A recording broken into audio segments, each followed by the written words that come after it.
What's up guys, Andre here from PSD Box. Welcome to another Photoshop tutorial.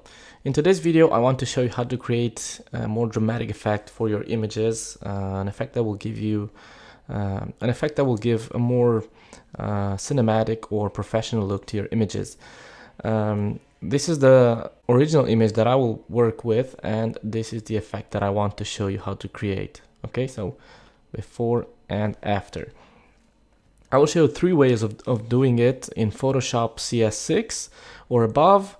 You can also use Photoshop CS5 and CS4, 3, or even CS2. And I will also show you how to make this effect in Camera Raw or Lightroom. So let's get started.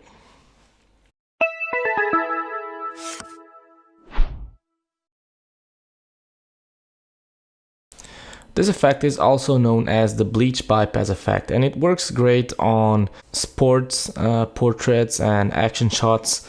And that's why I use this. Image for this tutorial. But you'll see on the screen. You'll see a few other images where I use this, so you can see that it also works for different kind of portraits if you want to use those. It just helps to add a bit more of drama on your images, so you get a more dramatic effect. So let's start making this effect. So I'll go to File and open my recent image, which is this one. And this is the image that we will use. The first method, we will use the HDR plugin to make this effect. So I will go to Image, Adjustments, and choose HDR Toning. If you have a Photoshop version that does not have the HDR Toning, I'll show you other ways of creating this effect, but we will start with the HDR Toning. Okay, so before we create any other layer, we will click on HDR Toning, and this tells us that the document will be flattened if you have other layers, so that's why I didn't create any.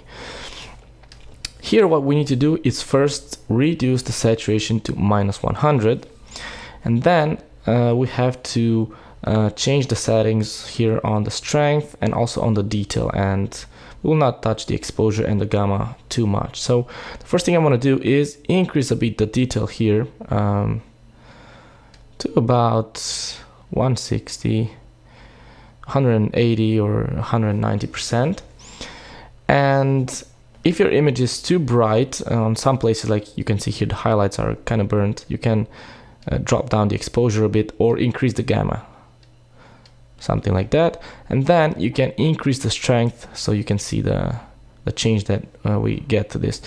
Don't make something too extreme, because you will start to see halos around here, which is not what we want. So don't do things too extreme. We can also increase a bit the radius to smoothen a bit that effect, and probably decrease a bit the detail.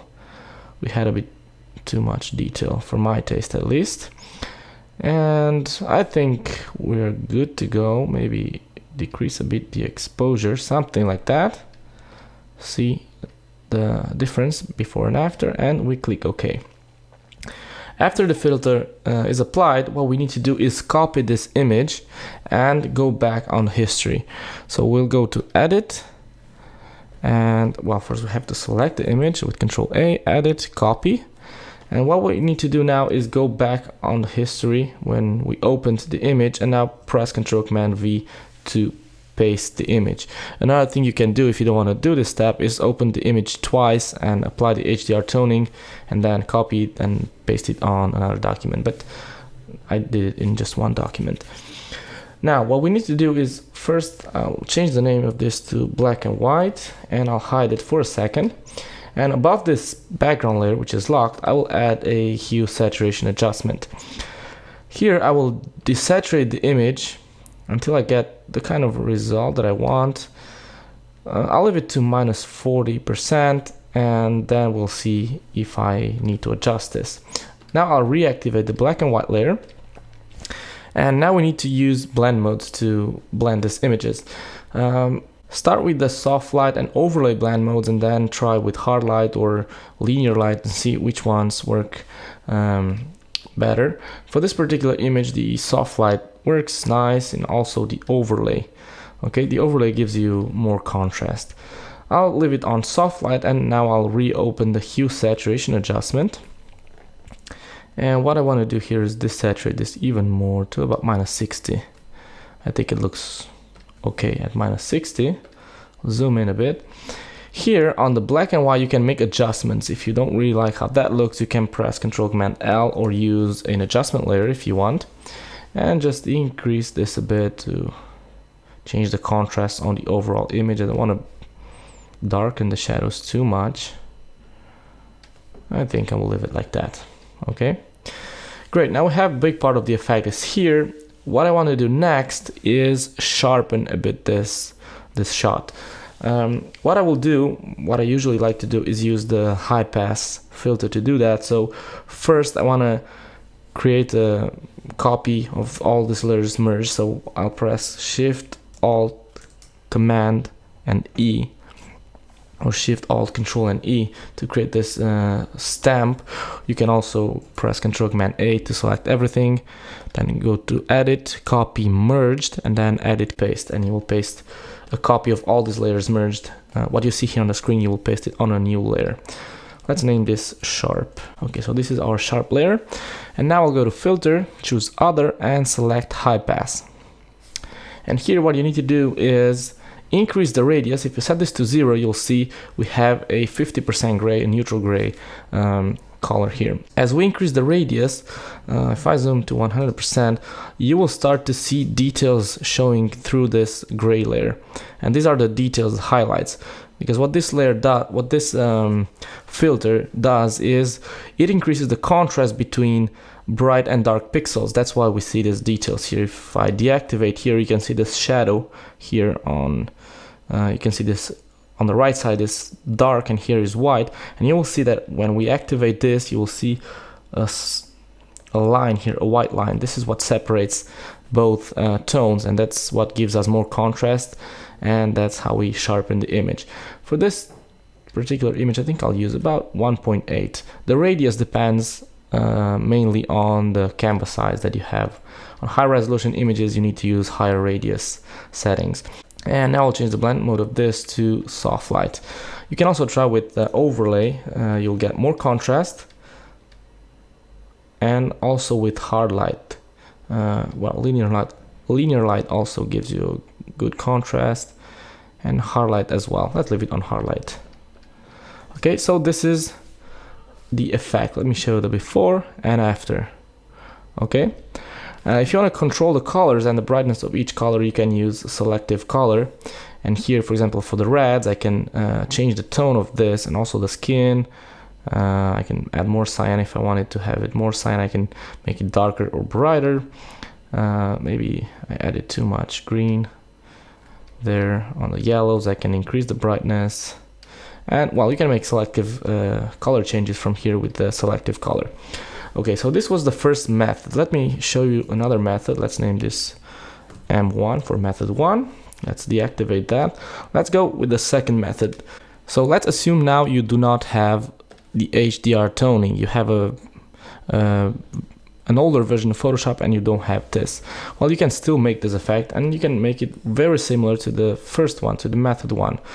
All you need to do is press Ctrl-Command-J to create a copy of your image and use the black and white adjustment layer. Let's go to Image Adjustments. I'll work destructively for now, even though I highly recommend to work non-destructively by using adjustment layers instead of making the adjustments from here, but for this tutorial we'll do. Here what you do with this adjustment is convert the image into black and white, and also you can change the brightness of each tone using these sliders here. So for the skin tones is usually red and yellow, so I can make the skin tones brighter, or I can create this sort of a strange contrast. I don't want to burn the highlights too much, so probably pull back those yellows. Something like that, I think will look nice. The sky, we can also change it from here, so we can make it darker, so that way our model stands up a little more. Here you can see we can change the tones here on her shorts, and we have hardly any greens on the image, so we'll not touch that. I think this will work. You will notice that by using this adjustment, we get a result that is totally different than just simply desaturating the image. That's why I'm using this adjustment. Let's click OK.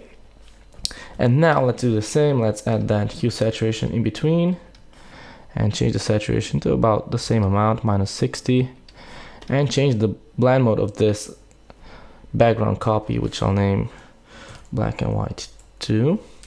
I'll change it to soft light again. You can see we get a very similar result. Maybe I should desaturate this a little more. One other trick to get a more dramatic effect here is I'll create the stamp again with Shift, Alt, Control, and E. And what I will do here is go again to Image, Adjustments. Here I would probably change this to a Smart Object now. And before sharpening the image, I would go to the adjustments and use shadows and highlights. This is not available as an adjustment layer. It's just here on the menu. Okay, you cannot access it from here. So make sure you check this option that says Show More Options. That way you have the full list here of settings. And what you can do here is make a sort of a fake HDR effect and increase a bit the contrast. See that? By increasing the amount of shadows and then the tonal width, you can add more light on the shadows. And then with the radius, you can make it look a little better. We will not do this for the highlights because I want to, well, it doesn't look that bad. Now we can also control the mid-tone contrast, so we can add more contrast on the mid-tones. You don't want to pump this setting too high because it starts to look really bad and I don't like it. Okay, and then we can also make some color corrections. I'll probably leave it like that. See the before and after. We have a bit more light here now. And the next step is, well, sharpening. So I'll create another stamp, go to Filter, Other, and choose High Pass. And I'll leave the same amount, click OK, and change the blend mode to overlay. And this is our sharp image. And let's group everything and name this M2. So this is how you do it if you don't have the HDR filter. Again, let me show the first method and method 2. The first one has more contrast and looks a little better to me, at least. But, well, both look really nice. And yet another method is using Camera Raw or Lightroom, which is essentially the same thing. But you have to change something on the Photoshop settings if you want to use Camera Raw on JPEG files.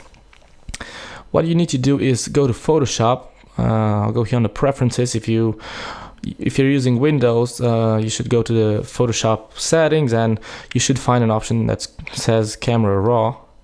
And when you open this here on the bottom, when you see where you see JPEG and TIFF handling, on the JPEG, change this to automatically open all supported JPEGs and click OK. And when you open the same image again, you will open it with Camera Raw. So now I'll open this again with Photoshop.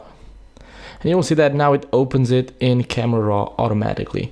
I probably have some settings here from the last time I used it. So I'll have to, set this to linear and go through the whole process again. Here on the HSL, let's make sure everything is set on the default. Okay, so once you have it on Camera Raw, the interface is exactly the same as in Lightroom. The only difference is that here in Camera Raw in Photoshop, the modules are here on this horizontal panel as icons, and in Lightroom we have each panel on this on its own, and we have this scrolling thing here that we can go from one module to another. Here what we need to do is the same. We have to change the vibrance a bit. We lower it, and also we lower the saturation. The good thing here doing it in Camera Raw is that we will end up with only one layer, and we can open it as a smart object, so we can always come back here and edit the settings. So I'll reduce the saturation. Let's go back to well, down to 60 and leave the vibrance to 0. And we have to increase the contrast a bit. What I don't like here for this particular image is that for some reason when I decrease the saturation, the skin kind of gets this magenta tone. So I'll pull down a bit this and add maybe a bit of green and a bit of yellow to make it slightly warmer. And one important thing to do here is increase the clarity. Just pump the clarity up. Decrease the vibrance as well. Maybe add a bit of light into the shadows. A bit more of contrast. And let's see what we can do here on the white balance, on the temperature. Well, let's leave it on the default. And you can change the contrast here. If you set to middle contrast, you get an even stronger effect. Maybe the contrast now it's a bit too high. I'll probably increase the exposure, drop the highlights, add more light on the shadows. That's too much. Something like that. Probably desaturate it even more. And go here to the sharpening, increase the amount of sharpening, even though we can do this in Photoshop after we're done with this. Here on the HSL, we can change the hue of each color here. So for example, the reds, I can make them look more yellowish. I will not do that. You can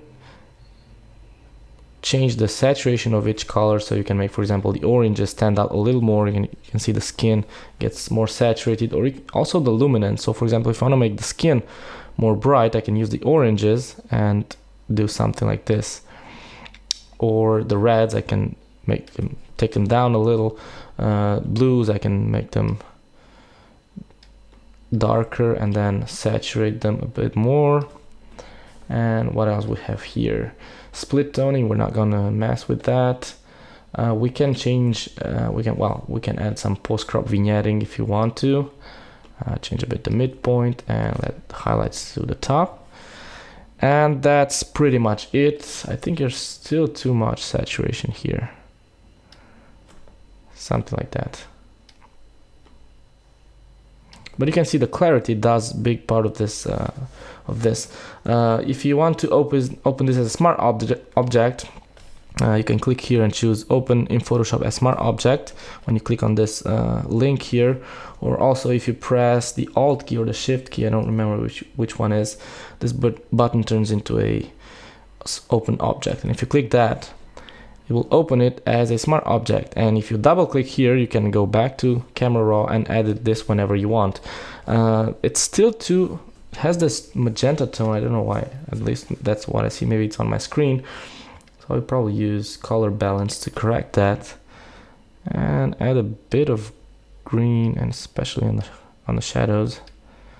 That's too much. Maybe a bit of cyan, that's too much, -4. And on the midtones, -4, that's okay. And something like that. So that's how I created this effect. Let me again show you the original. Zoom in a bit. I probably deactivate the color balance, or just drop the opacity a bit. So original and Camera Raw or Lightroom. And you've already seen the other two methods. So that's how you can create the so-called bleach bypass effect, or simply dramatic effect on your images. So that's all for today. I'm Andrei from PSD Box, and we'll see you on the next tutorial.